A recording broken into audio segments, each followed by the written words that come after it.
Geht's dir gut, Hennas? Alter.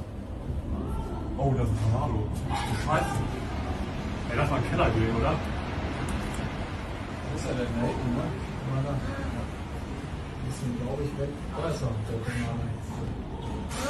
Da ist er.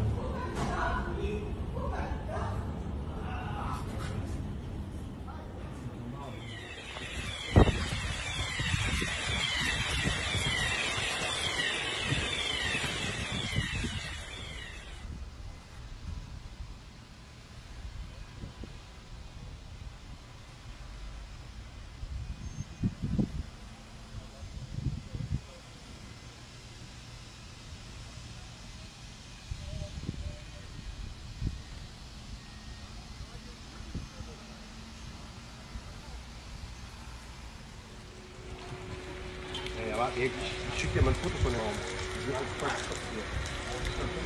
Ey, schon das Dach? Guck mal, das Dach da oben. Da, das Dach ist weg.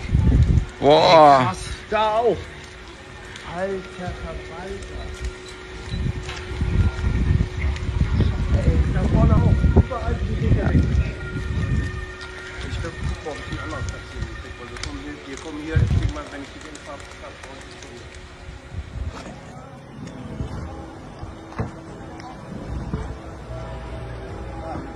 ist mir was ist nicht passiert. Nein, nein. Boah, guck mal da hinten, Alter.